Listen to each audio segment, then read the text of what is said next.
puso't diwa nagkakaisa.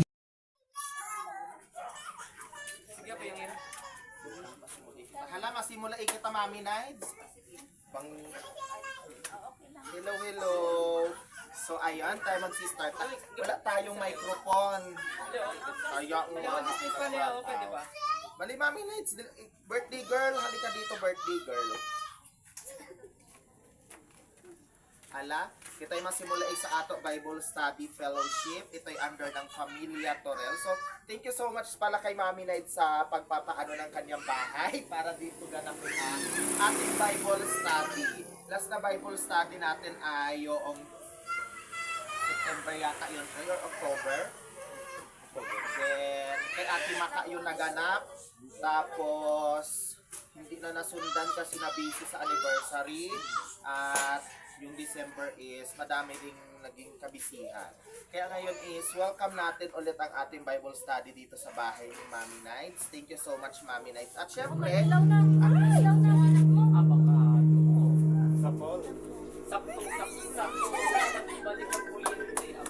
Nasa likod ma! Nasa likod ma! Sa likod ng TV. ano sis, microphone. Opo, sa likod ng TV. Dito. Okay lang yan.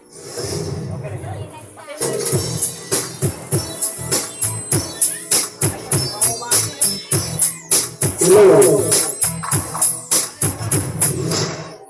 Hello. Okay namin.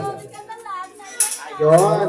So, saktong-sakto, pagbalik ng kuryente. So, again, welcome tayo dito sa Bible study na ginaganap ng Familia Torel. This is under of Familia Torel. So, sa ating panimula, hello. Sa ating panimula, tinatawagan ko si Brother Arnel para sa opening prayer. Okay, tayo ay manalangin. Dakila at mapagpalang Ama, maraming salamat Panginoon sapagkat kami ay narito upang ipagpatuloy ang aming prayer meeting. At the same time, birthday ng aming kapatid. Hopefully na lalo mo siyang pagpalain Panginoon. At nawa, ang okasyon ito ay mapuno ng kasiyahan at pagpapala. So, Panginoon, samahan mo po kami sapagkat hindi po aksidente ang lahat ng ito. Ito ay kalooban mo upang kami ay magkita-kita at magsama-sama sa isang layunin na makapagbigay ng papuri at kasiyahan sa bawat isa. So, ito lamang po ang aming sabot dalangin sa pangalan ng Ama, Anak, Espiritu Santo. Amen. Thank you, dudes, sa pag-opening prayer. So, ayun. Siyempre, it's not only Bible Study Fellowship ang gagawin natin yun, kundi celebration ni Eliza Venus, anak ni Mami Night. So, siyempre, dito tayo upang batiin siya at ipanalangin ang kanyang birthday. So, tinatawagan ko muna si Sis Eliza. Halika dito, Sis Eliza.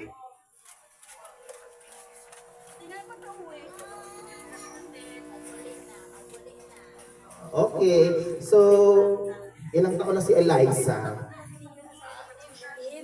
15. Halika dito, Mami Nights. Ay, sorry. Halika dito, mag-message ka dito sa anak mo.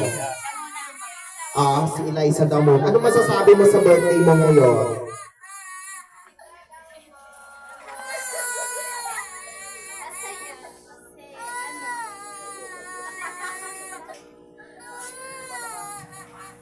Kasi andito si Mama.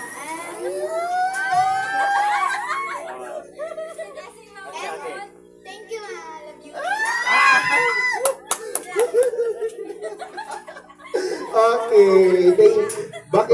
Bakit parang iiyak itong birthday girl? Halika dito, Mami Nights. Ikaw magme-mess. Ano yung wish mo or message mo dito sa iyong pinakamamahal na bunso? Halika dito. Halika dito. Halika dito. Saan lang yan ay? Bayan na ako pag. Bali naman. Bawal mag-iyak. Oo. Pero siya nag-iyak. Mamaya ito magyayakapan. Halika na dito, Mami Nice. Tears of joy yan. Bakit Tears of naman? joy. Hello. Concentrate muna ako. Okay. Taraktakan muna natin si Mami. Yes! Di basta-basta yan. Happy birthday ang bunso ko. Message. Message. Maraming salamat sa Panginoon at palagi niya akong binibigyan ng lakas kahit ako'y nagsusulo lang. Walang iyakan. Bawal iyak. Ang pinapasalamatan ko sa Panginoon ay binibigyan pa rin ako ng sigla, lakas at hindi ako binibigyan ng karamdaman. At napakalaking gantimpala niya sa akin. At maraming salamat sa mga blessings na dumarating sa akin. At masasabi ko lang dito sa anak ko, bigod naman ito. Mabait naman yun. Hindi nagpasaway. Ay. ito yung bunso ko lalaki, medyo pasaway lang. Pero,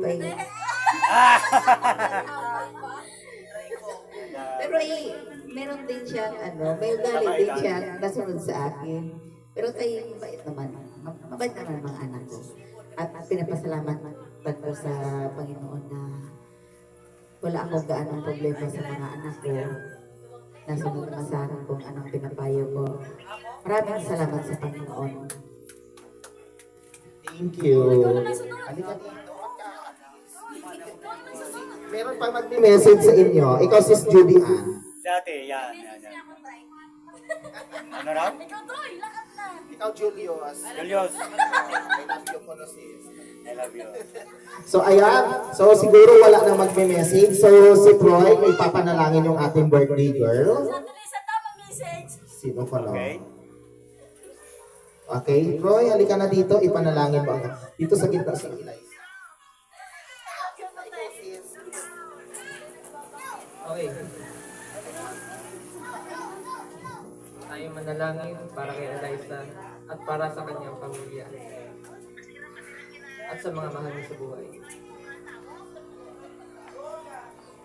Panginoon Sus, sa araw nito, nagaganap ang kaarawan at hindi lamang kaarawan ni Eliza, kundi pagkakataon na mas makilala ka at mas pasalamatan ka dahil sa nagawa mo sa kanyang buhay, gayon na din sa kanyang pamilya. Panginoon, ano man po ang kaharapin niya sa buhay, huwag niyo po siyang pabayaan. Bigyan niyo po siya ng kalakasan, tulungan niyo po siya. Dahil kayo lamang ang kanyang masasandigan, malalapitan sa mga oras at sandali na hirap na siya at hindi niya na kaya. Dahil sa inyo, Panginoon, lahat ay kaya niyong gawing masaya, nakakabuti, at mas bigyang kabuluhan ang buhay. Sige lamang, Panginoon, ang pagpapala, pasalamat at pananampalataya namin. Sa iyong ngalan, Panginoon Jesus, Amen. Yes. Thank you, Troy. Kantahan natin muna si Eliza ng happy birthday. So, 1, 2, 3, go! Happy birthday to you. Happy birthday, happy birthday. Happy birthday to you. Blow the cake. Happy birthday, Eliza.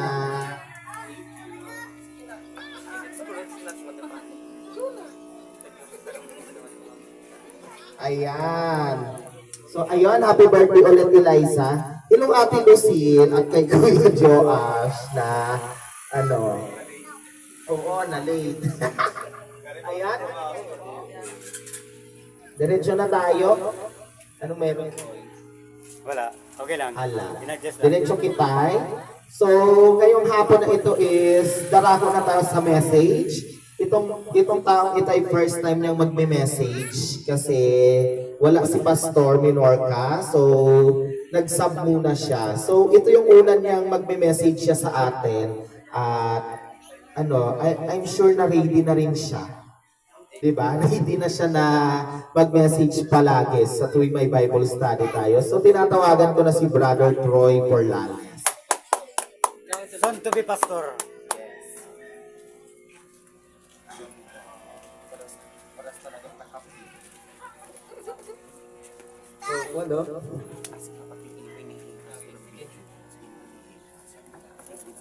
Handa na ba kayo makinig dyan? Yes! Sana may mga Bible kayo. Meron po ba kayong Bible dyan? Kahit sa cellphone lang para sabay-sabay tayo makabasa. Tapos sabay-sabay din tayo matuto sa salita ng Diyos. Meron daw, Troy. Si birthday girl, may Bible app ka ba dyan? Cellphone mo? Okay na. Muna tayo. Babasahin ko sa inyo ang aklat ni Pedro. Simula sa unang Pedro, kabanata 1. Simulan ko sa versikulo 3. Nakasulat, ito ay 1 Peter chapter 1 verse 3. Patungkol sa isang buhay na pag-asa. Pasalamatan natin ang Diyos at Ama ng Panginoong Hesus. Ng ating Panginoong Hesus. Dahil sa laki ng habag niya sa atin, tayo binigyan niya ng pag-asang panibagong buhay sa pamagitan ng muling pagkabuhay ni Yesu Kristo. Mula sa libingan at ito ang nagbigay sa atin ng isang buhay na pag-asa. Si Jesus, siya'y namatay, muling nabuhay. Siya'y nabuhay upang bigyan tayo ng pagkataon na malikloob sa Kanya. Siya'y nabuhay upang ipakita sa atin na siya ang Diyos, hindi siya namamatay at hindi kailanman mamamatay.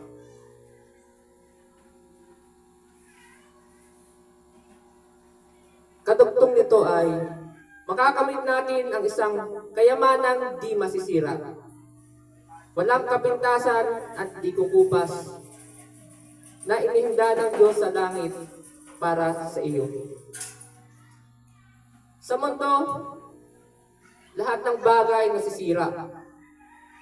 Lahat kumukupas. Lahat ng bakal, nagkakalawang, lahat ng mga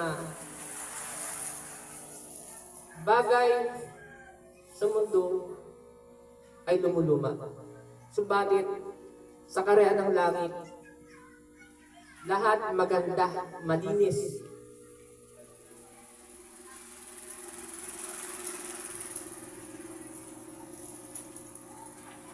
Sapagkat kayo'y sumasampalataya, ingatan kayo ng kapangyarihan ng Diyos habang hinihintay ninyo ang kaligtasan na iyan na inihayag sa katapusan ng panahon. Ipinaabot ng mensahe na sa darating na panahon, ang mundo'y wawasakin, masisira. Pero wag tayong matakot. Bakit? Dahil nariyan ang Diyos. Pwede nating lapitan sa oras ng pangangailangan. Kung tayo'y matatakot, ayos lang. Nandiyan siya eh. Hindi man natin siya nakikita, pero kumikilos. Lahat ng nangyayari sa buhay ng tao, nangyayari na may dahilan. Nangyayari dahil ikinaloob ng Diyos. Ang kalooban ng Diyos at ang kalooban ng tao, hindi pwedeng magsama. Bakit? Hindi kayang abutin o hindi kayang gawin ng tao ang kayang gawin ng Diyos. Ang tao may limitasyon. Subalit ang Diyos, walang hanggan ang kaya niyang gawin.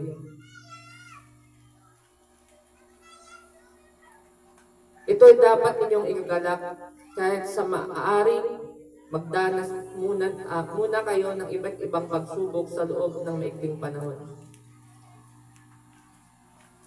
Ang gintong nasisira ay pinaparaan sa apoy upang malaman kung talagang dalisay. Gayon din naman ang inyong pananampalataya na higit na mahalaga kaysa ginto ay pinaparaan sa pagsubok upang malaman kung ito'y talagang tapat. Sa gayon, kayo'y papurihan, dadakilain at paparangalan sa araw na mahayag si Jesucristo.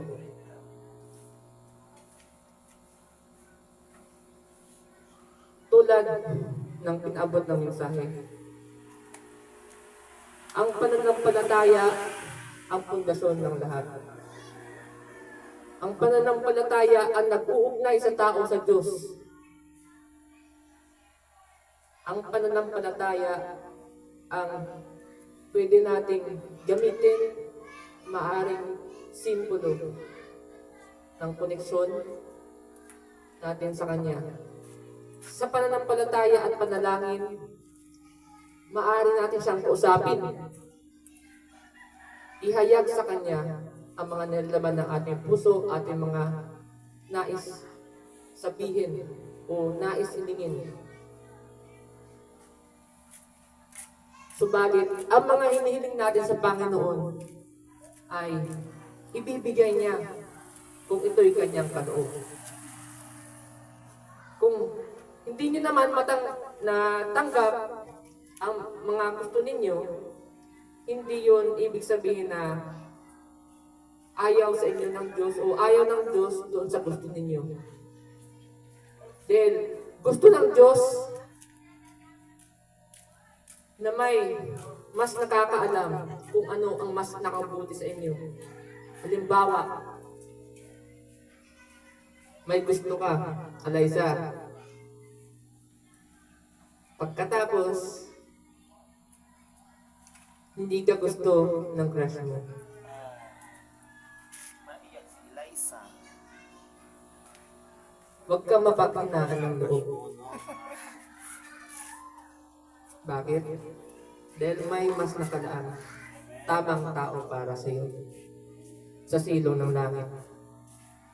Sa paningin ng Diyos, kailangan mo maghintay. Dahil ang paghintay, doon masusubok ang katagan mo at pananampalataya at pagtitiwala mo sa Kanya. Sa paghihintay at pagtitiis, doon tayo lahat nasusubok kung gaano tayo katatag sa ating pananampalataya sa Kanya. Ayos lang mabitin. Ayos lang na di natin maabot yung mga expectations natin sa buhay natin. Then merong may better na nakakaalam ng dapat tumakbo sa ating buhay. At yun ng Diyos.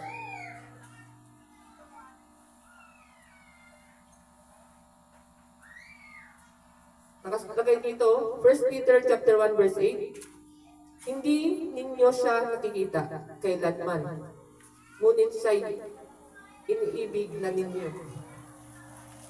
Hindi pa rin ninyo siya nakikita hanggang ngayon, ngunit sumasampalataya na kayo sa Kanya.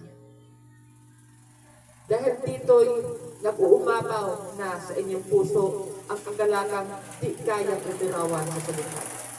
Sapagkat tinatagap na ninyo ang bunga ng inyong pananampalataya, ang inyong kaligtasan. Kaligtasan ang daan patungo sa Panginoon. Kung kayo manampalataya sa Panginoon, tiyakin niyo ang kaligtasan. Paano naman yung mga taong hindi nanampalataya sa Panginoon? Ang mga taong hindi nanampalataya sa Panginoon, sila yung taong mapahamak. Sila yung taong patuloy nagagawa ng kasalanan at kamalian. Maliban lamang na sila'y mag-repent o sabihin nila na sila'y makasalanan at tanggapin nila ang Panginoon at talikuran ang kasalanan. Dahil nasulat sa salita ng Diyos, ang bunga ng kasalanan ay kamatayan. Hindi ito lamang kamatayang pisikal, kundi kamatayang espiritual.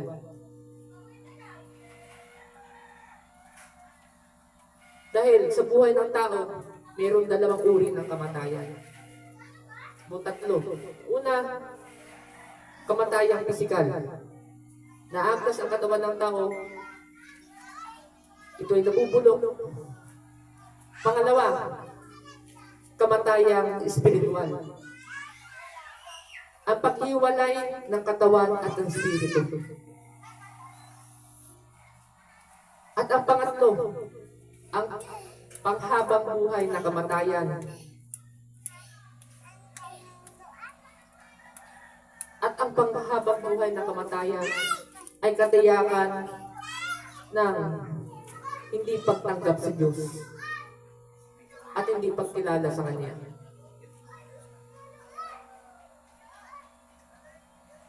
Sa verse 10, tungkol sa kaligtasan ito, masusing nagsiyasat at nagsusuri ang mga propetang nagpahayag tungkol sa kalooban at sa kaloob na nakalaan sa inyo. Verse 11, sinusuri nila kung kailan at paano ito mangyayari. Ang panahong ito, ang itutukoy na Espiritu ni Kristo na nasa kanila nang unang ipahayag nito. Ang hirap na titiisin ni Kristo at ang karangalang tatamuhin niya. Sinasabi sa salita na sa panahon na narito pa si Jesus, si Kristo sa mundo, nagpahayag siya ng mensahe sa iba't ibang uri ng tao, iba't ibang lahi, iba't ibang mga pinuno at mga propeta. Pinahayag niya ang kadakilaan ng Diyos na kanyang Ama. Si Jesus, si Kristo, ay Diyos din. Subalit, nagkatabang tao siya. Pinili niya na magpakababa bilang tao. Pinili niya na ipakita sa atin na nariyan siya kung paano natin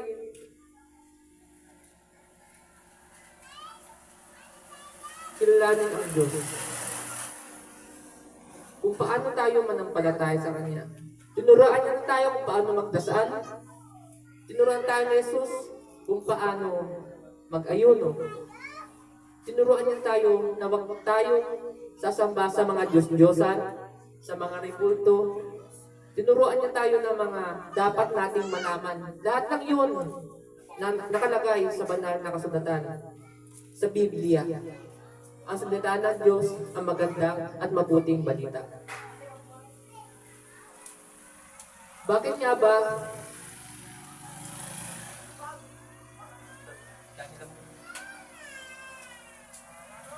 ang Biblia maraming iba't ibang salin, maraming iba't ibang pinagdaanan? Dapat malaman natin na mahalaga at maganda magbasa ng Biblia.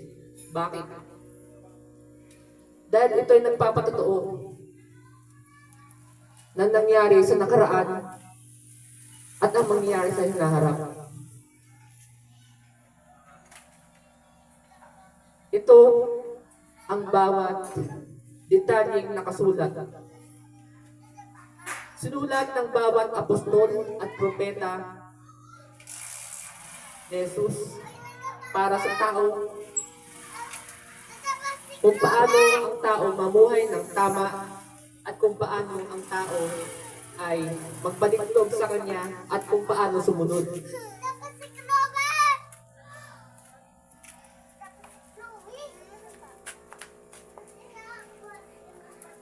Verse 12,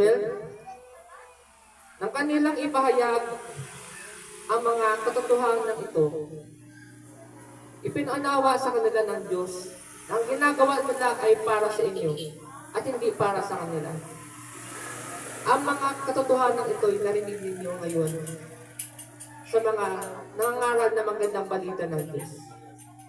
Sa pangyarihan ng Espiritu Santo na isinugo sa kanila mula sa langit, maging ang mga anghel sa langit ay nanabik na maunawaan ang mga katotohanan ito. Kita niyo yun, narinig niyo yun, pati mga anghel na nanabik sa mga salita at sa mga pinapahatid ng mga propeta sa mundo, sa mga tao.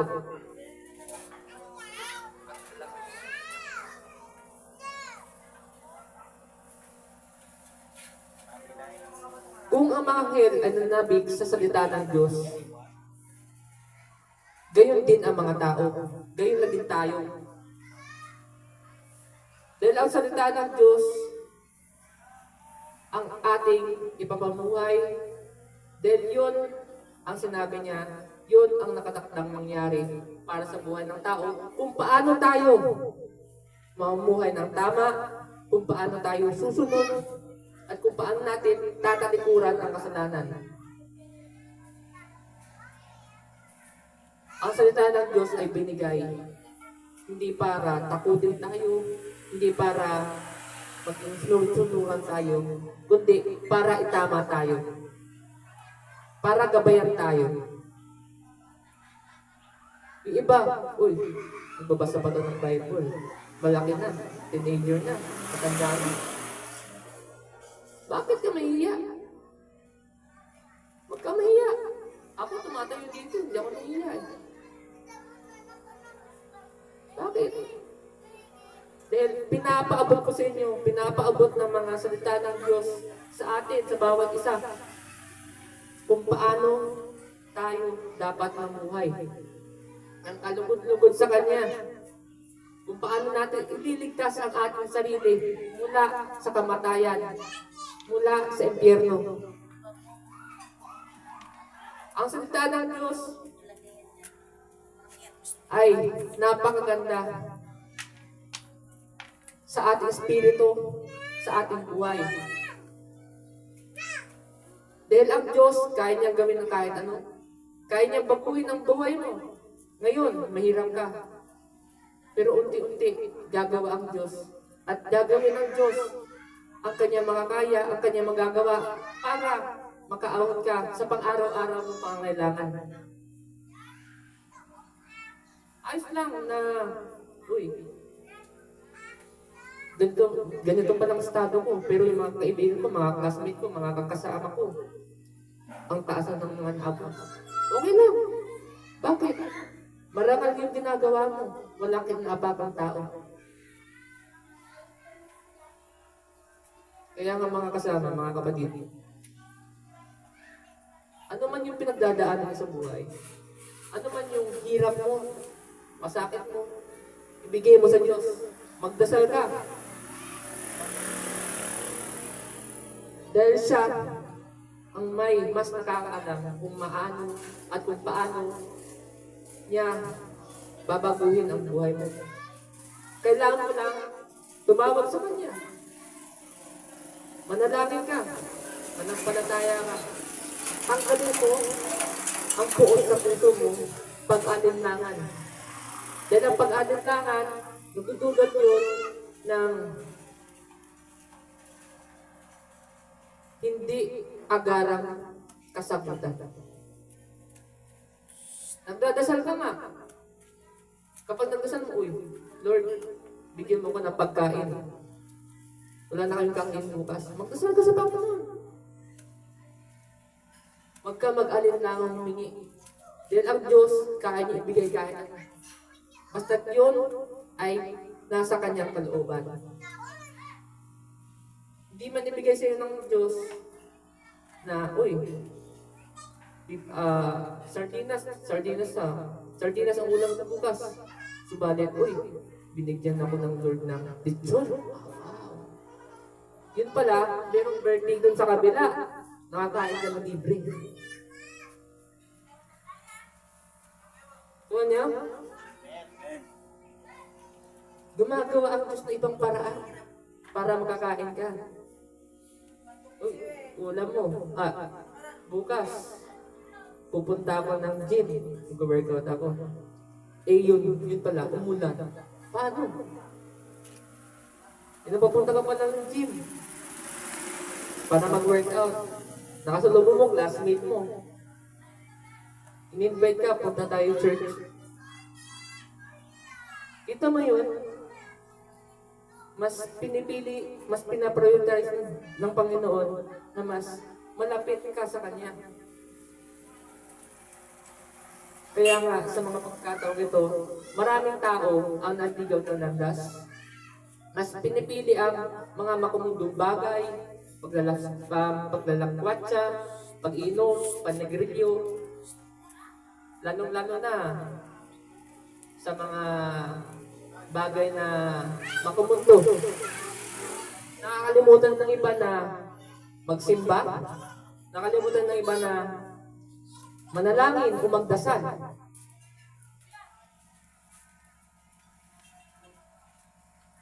Ang Diyos, mga kapatid, ay nariyan palagi. Hindi natin siya nakikita. Tulad ng sinabi ko sa inyo. Pero nariyan siya. Kumikilos na hindi natin nakikita. Ang bawat nangyayari sa buhay ng tao, may dahilan. At ang bawat dahilan, merong ano? Ang bawat dahilan na nangyayari sa buhay ng tao, may kaagkipat na kagandahan.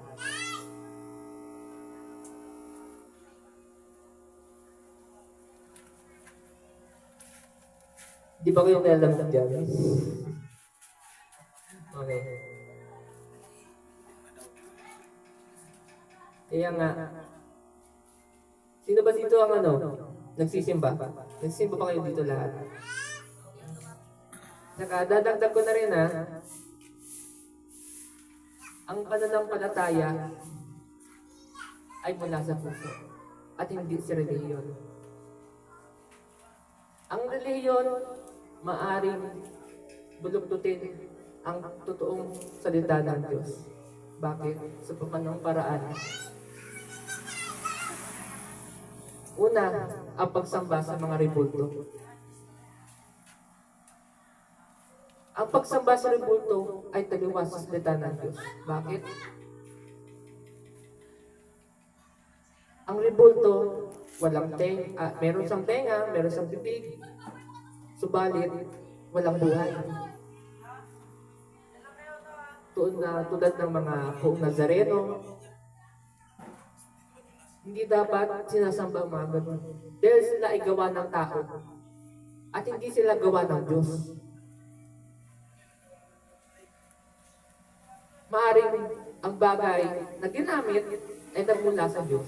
Subalit, hindi dapat natin ituon ang ating sarili sa pagsamba sa mga rebulto o sa mga statwa. Dapat sa Diyos lamang na nasa langit. Dahil ang mga statwa, wala naman silang buhay. Wala silang kapangyarihan. Statwa nga sila . Pero ang Diyos, kaya gawin ang lahat. Pangalawa, binabago ng relihiyon ang pagtungkol sa bautismo. Binabautismohan ang mga anak. Ang mga babies. Okay, bautismohan ang anak, pero ang mga babies, hindi. Bakit? Ang mga babies, sila hinahandog sa Diyos. bilang pangunahing alay para sa Panginoon. Subalit, ang tunay na pagbabautismo ay pagtanggap sa Diyos, una. Pangalawa,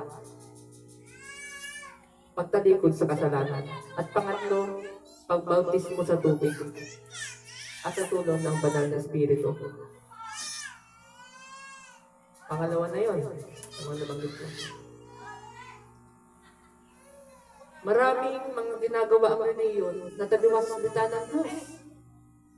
Kaya nga, mas piliin natin na pakinggan at unawain ng taimtim ang salita ng Diyos at kung anong pinapaabot nito. At kung ano ang aral na pinapaabot ng mensahe. Ayos lang na, makinig, ayos lang na pumunta sa mga Bible study, maganda yun. Pero habang pumunta kayo sa mga Bible study, nakikinig sa salita ng sinasabi ng pastor, alamin niyo kung anong aral na pinapaabot niya. Dahil ang aral na pinapaabot ng tao, unang pastor sa inyo, ay inyong matutunan, inyong malalaman kung paano nyo gagamitin sa pang-araw-araw ninyong buhay. Kaya nga, palagi kayong maging bukas sa inyong sarili. Maging bukas kayo na tumanggap ng salita ng Diyos. Pero sa inyong pagtanggap at sa inyong pakikinig sa salita ng Diyos, unawain ninyo kung ano yung pinapaabot ng mensahe. Baka kasi yung dumating sa inyong mensahe ay taliwas sa inyong dapat malaman. Kaya nga dito, 1 Peter chapter 1 verse 13. Kaya nga ihanda ninyo ang inyong mga isipan para sa dapat ninyong gawin. Maging mahinahon kayo at lubos na umasa sa pagpapalang tatamuhin ninyo kapag nahayag na ni Kristo. Nahayag na si Kristo. Narinig yun, ihanda ninyo ang inyong sarili sa bawat mangyayari sa inyong buhay. At sa bawat mangyayari sa inyong buhay, palagi niyong ilagay si Kristo doon. So, sabi nga, Jesus first, family second, third self, fourth friends. Always priority God above everything you do. Kung gagawin niyo yun, lahat ng pagpapala na maaari niyong hingin, ay ibibigay niya kung yun ay kanyang kalooban sa inyo at yun ay makakabuti sa inyo.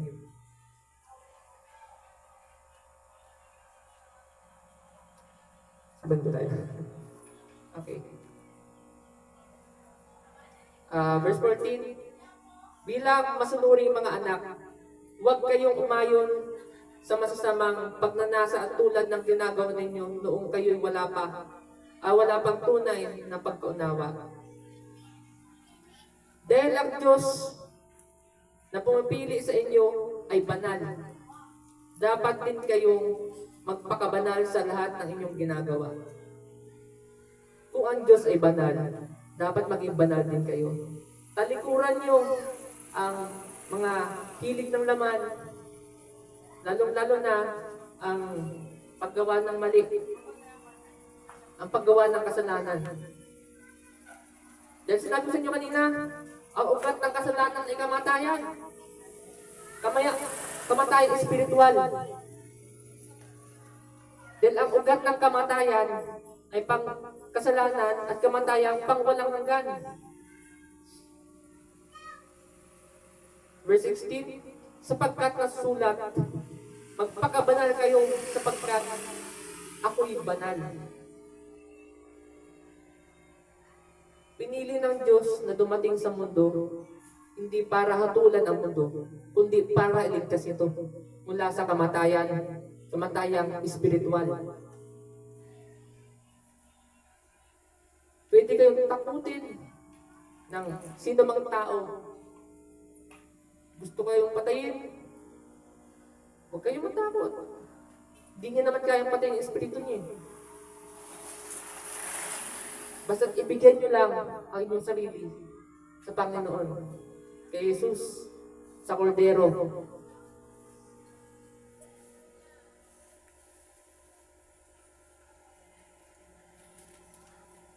Verse 17, 1 Peter chapter 1 verse 17, walang itinatangi ang Diyos. Pinapahalaga niya ang bawat isa sa inyo sa mga ginagawa nito. At dahil tinatawag ninyo siyang Ama, igalang ninyo siya habang kayo'y nabubuhay. Kung ginagalang ninyo ang magulang ninyo, igalang din ang Diyos.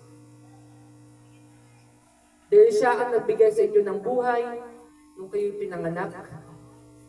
Siya ang nabulma sa inyo, sinapupunan ng inyong mga magulang. Mahalin ninyo ang inyong mga magulang tulad ng pagmamahal sa inyo ng Diyos. At tulad ng pagmamahal sa atin ng Diyos. Magmahalan tayo. Kalimutan natin ang mga alitan, ang mga awayan. Humingi tayo ng tawad sa isa't isa upang magkaroon tayo ng mabuting ugnayan sa bawat isa, sa bawat pamilya, sa bawat paligid natin. Verse 18, alam niyo kung ano ang pinantubos sa inyo ng walang kabuluhang pamumuhay sa inyong minana, sa inyong mga magulang. Ang ipinantubos sa inyo'y hindi ang mga bagay na sira, na ubos tulad ng dito o pilak, kundi sa pamagitan ng mahalagang dugo ni Kristo. Siya ang korderong walang batik at kapintasan.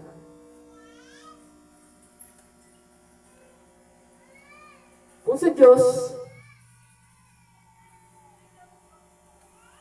ang mga bagay na Kanyang binibigay ay para sa atin.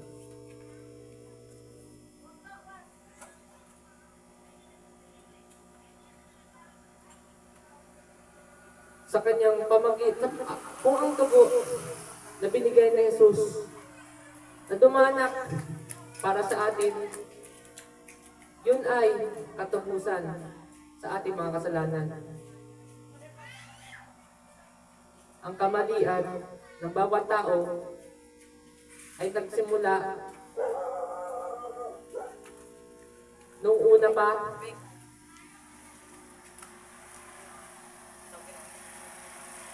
at salamat sa nagawa ni Jesus, ni Kristo sa ating buhay,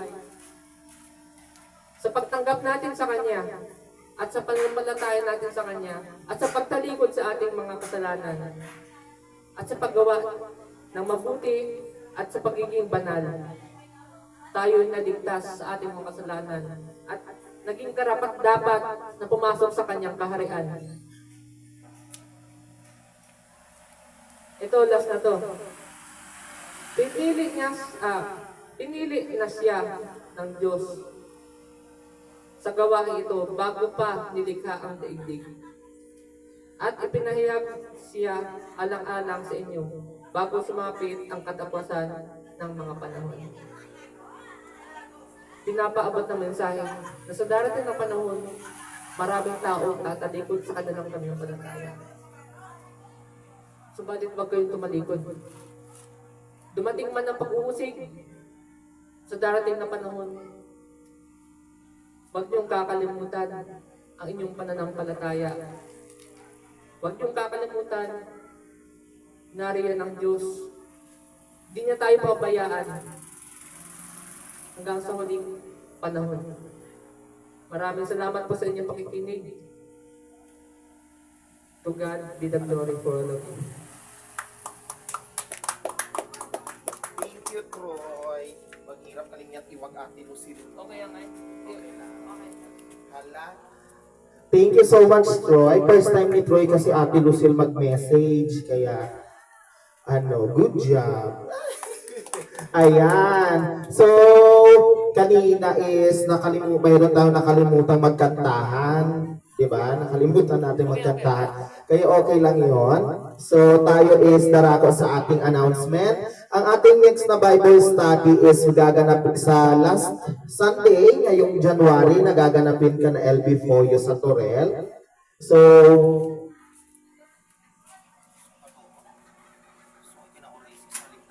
si Sister Nemi, si Kuya Joash, ikaw ang closing prayer yun, no? Sa sa last Sunday, closing prayer ikaw. Okay lang sa'yo.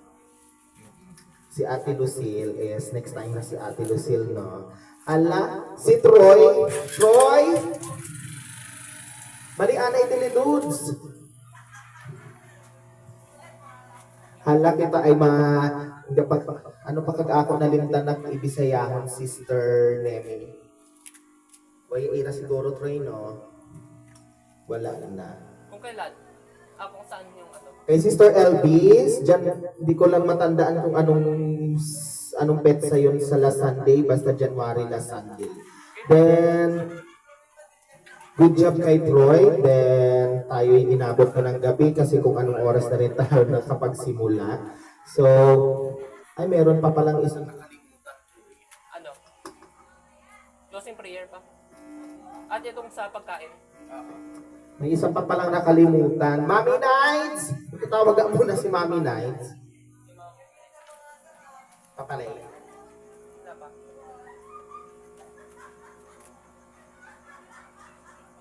Nagpapakatuya pa man.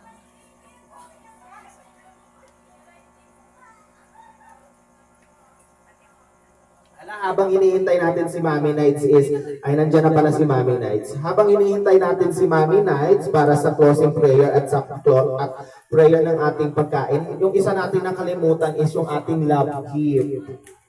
Nakalimutan pala natin itong ating love gift. So, itong ating love gift is para ito sa second year anniversary ng ating Bible study. Ito iipunin para sa feeding program na gaganapin natin sa August 18, ang second anniversary ng Bible study. So, since wala dito si Archie, nasa kanya kasi yung parang offering box. So, ito lang yung nabit-bit. Okay na? Ala, si Mami Nights, ipapanalangin niya ito, tapos i-copy natin ito later. Ala, sige. Tayo'y pwede nang magbigay. Magbigay tayo sa Panginoon, tayo ay magbigay. Magbigay Sa Panginoon, Karang natabaw ko ba? ay magbigay. Magbigay, digdigan umaapaw. Magbigay tayo sa Panginoon, tayo ay magbigay. Yes, Lord. Thank you. Mami Nights, let's ipag-pray mo itong ating Love gift ngayong gabi.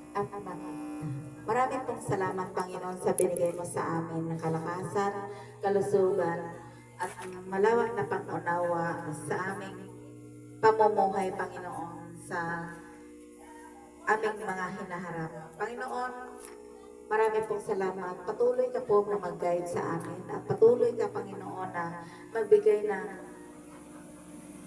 mga kabutihan at patawarin mo kami po, Panginoon, sa aming mga kasalanan at pagkukulang sa iyo.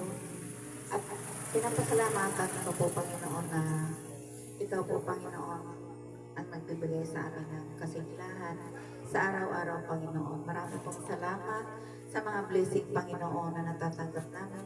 Kahit konti man o marami, aming tinatanggap ng puso sa aming mga buhay. Basta nandyan ka sa aming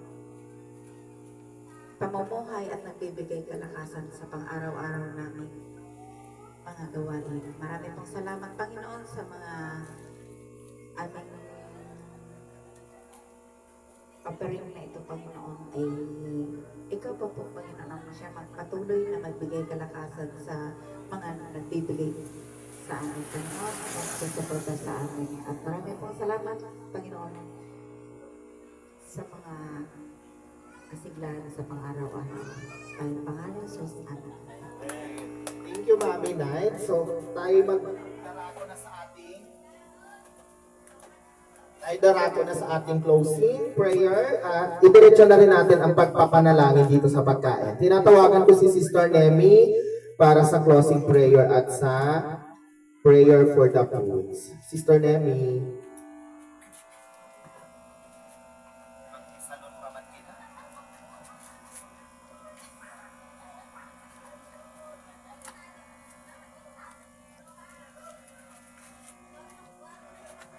Pray. Lord, maraming salamat nga sa naggabi. Kung sa rin kami, Panginoon, nakatigil ang buong pamilya to. Salamat, Lord, sa iyong pag-iingat sa buong araw na naglipas. Salamat, Lord, sa birthday nga sa arawan. Ikaw, Lord, ito. Kalakasan, Panginoon, sa birthday nga sa iyong pagbalik, Lord, ito pagpapala sa inyo, Panginoon. Ano, Lord, sa nag-provide it kaling birthday. Salamat, Lord. Ang taon mo, Panginoon, kalakasan na nagmumula, Lord, sa imo. Ang mga blessing na nagmumula na ihapon sa imo. Ikaw, Panginoon, at magbantay nila sa bayan ng kami, Panginoon, sa pamilya kami ng birthday. Ikaw, Lord, sa tayo, Panginoon, at salamat. Iyakat niyo mo, Panginoon, ito magkati sa adlaw at lamang na gihapon kami, Panginoon. Ikaw, gihapon, Panginoon, miskin po lang ng virus o pagsubok nag-abot sa among buhay, ang kami din mo kumabati. Ngasing Lord, sa birthday, salamat sa blessing na tinanghalin, Lord, sa imo. Pinabalik ko, Panginoon, ang pagpapala sa iyo sa dahil palaro sa imo. Thank you, Sister Nemi. So again, ang announcement. Ay gaganapin ang ating next na Bible study. Last Sunday ka na, Sister LB. So si Kuya Joe as a closing prayer. Then yung si Mami LB is MC. Ako ang praise and worship. Si Dudes ang sa love keep leader. Tsaka closing prayer message ni Pastor Minorca. Then Praise and worship ako. opening prayer ni Sister Nessa. So yun lang. So thank you so much again and to God be all the glory. So pwede na tayong kumain. Mahaba ba yung message ko? Tama lang.